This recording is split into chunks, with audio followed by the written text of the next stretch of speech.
Morning,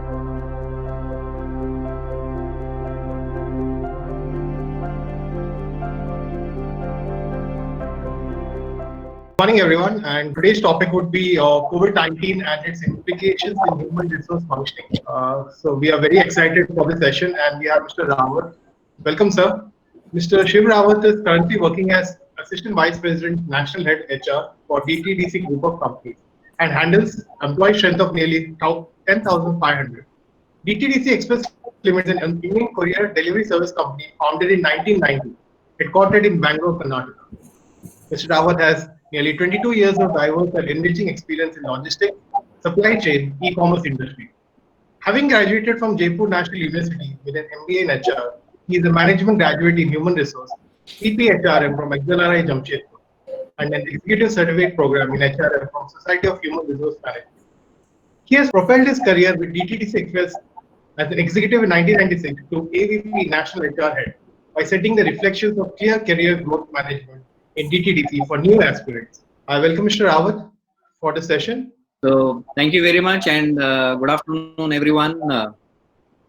Today I'm here to talk to you nothing special, but definitely is going to share my experience what we have for last 60 days, because for everyone this experience is new, and how it is going to help us, that is most important. And nowadays a lot of people are talking to each other, not into the industries but also talking within their offices, within their colleagues, within out of their area of specialization.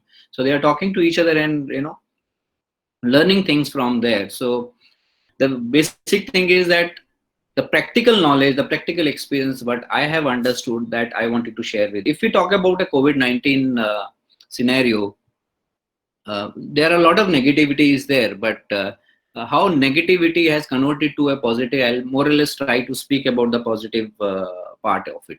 So like if I go through and if I understand that we have been made as an army man, to work like an army man. And when I'm saying army man, I'm talking about the defense personnel, those who are from the defense. They work everything, they face any challenge, they don't know what is happening, what is going to come, which bullet is going to shoot them, or which bullet they will shoot, and how many people are going to get die. So, and how they can survive in all, whether it is flood, whether it is war, whether it is some other condition, whether it is COVID-19 situation. So we are slowly getting trained in those scenarios. Another thing what COVID-19 have taught us, that do more with the less. You have less equipments, you have less things available, but how you are going to do more on those areas. So every day, those who are dealing with COVID-19 as a person professional, or as a family man, or as an individual, everyone is facing challenges day in, day out. And if you are a corporate professional, you will face those challenges more, because you have to be in the field. And when you basically belongs to an essential category, which was earlier, and nowadays everything has been coming together, you are facing challenges day in, day out. You have to face those challenges. We have now changed. We are going for online classes, we are doing seminars, we are meeting people, we are going for, so what COVID-19 is telling us, that you can't be always in a one way, right? You have to think, you have to change, you have to think about new thinking. That's how the COVID is changing. So business models are changing. Those people, those who used to prepare something else, now making different things. They are going for a sanitizer manufacturing. So a lot of things are changing, and these changes are actually allowing people to think beyond. And as I said, redefining of business. The business are getting redefined. The business are changing. The business models are changing. The business thought process are changing. The business profiles are changing. The business working are changing. So it's not only human resource. So I wanted to tell you guys, as I stated in beginning, or related to a person who is doing the specialization in HR, this is for everybody, because what I believe, that everyone is a HR person, and you as an employee, if you become an employee, if you become an employer, both way the functions are going to challenge us. And what are the functioning, how things are going to change, how it is going to make the life difficult of every HR person. And when I'm saying HR person, does not mean that I being an HR person, I being in the same profession, my life is getting impacted. Of course, I being an HR person, my life is going to get impacted. But the people, those who are dealing with the people, are going to impact. So this is how your functioning is going to change, to give impact in your family as well. So you can think on those lines. So if I talk about first, the grievance level increase from all sector. Your grievance level will increase. Why it is going to increase? Because there are going to be a lot of job cuts, a lot of things are happening, issues are going to happen, the new type of things will come. Somebody got the COVID infected, what to do? The company is not taking care. So grievance level will increase, and you know the social media is a powerful media today, that everybody can write everything. So people go and publish whatever they think in the social media. And how to handle that, that is going to be biggest challenge for an human resource. So the grievance level will increase, and this is what COVID-19's implications. So although people have made big statements, a lot of companies had made big statement that they are not going to deduct the salary, they are not going to pay cut, they are not going to deferment. But my dear friend, it is happening. It is happening. So there are a lot of companies now who could sustain, who could pay, defer the salary but pay. But there are companies who won't be paid. So what to do? The companies are in the loss. How you will convince employee for the pay cut? How you will convince employee for deferment? And then if you talk about the third point, convincing employee for work becomes another challenge. So benching of staff is going to be there. It is 1 year, 2 year later on, we don't know. So you have to have a social distancing. You can't keep people more than 50% at least in your offices. And if your offices are small, you have to think. So how you are going to make that proposal, the sitting arrangement, the sitting plan, you have to think about for the people. So this is another change which is going to come. HR need to involve in other security aspects. So as an individual, it is our own responsibility that how we can give a confidence to the employees that you are safe.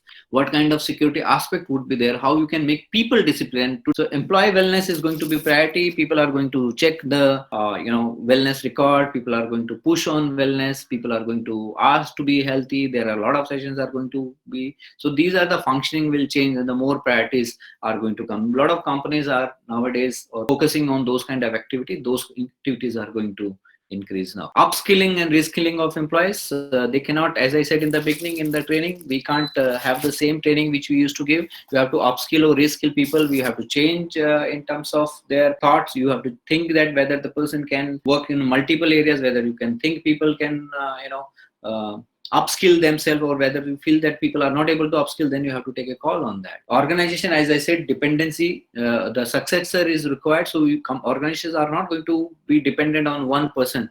They will have multiple people. So this is how the HR function will change in terms of identifying those people, those who can do multiple reskilling, upskilling, and can take care of other tasks.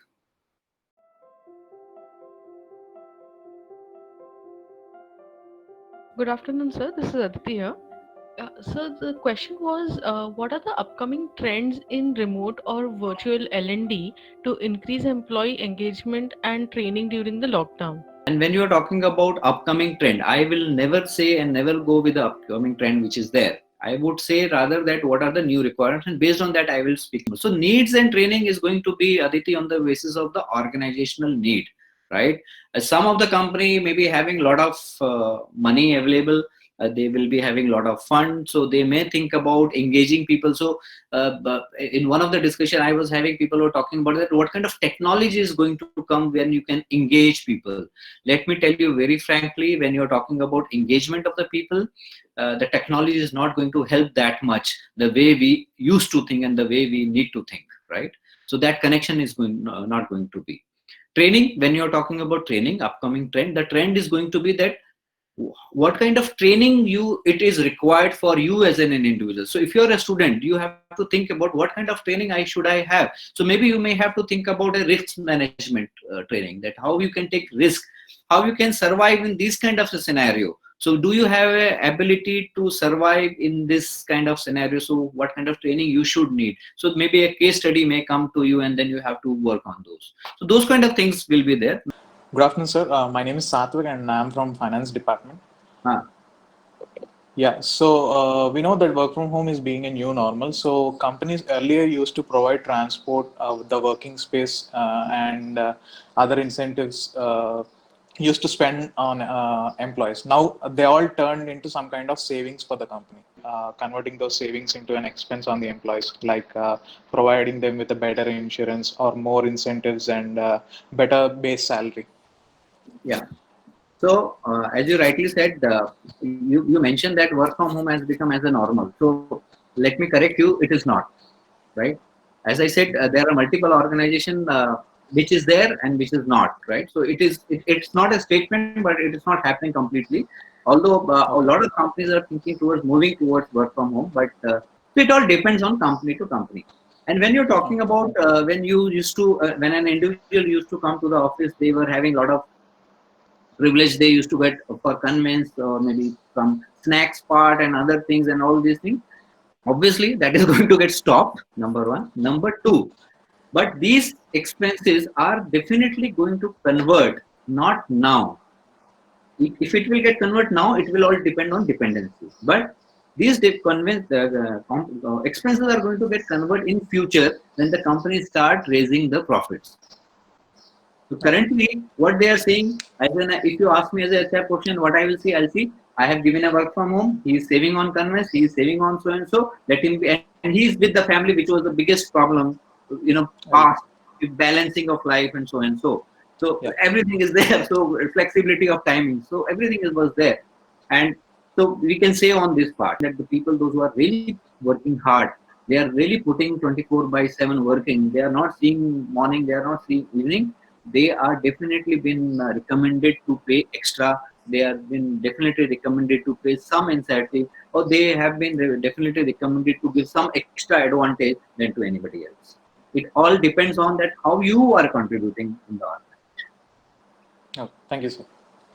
Now, Mr. Rawat, I think it was very engaging, and you have brought out some real pertinent points. And I think the HR guys, or rather whoever is getting into corporate now or in next year, they should be equipped with this kind of a thought process. Unless they think on these lines or appreciate this thought process, they will not be able to design their policies or work on those policies or appreciate the requirements. I think you have nailed it, sir. And thank you so much for such an interesting talk. And very, very pertinent and very interesting point that you have brought out. Thank you so much.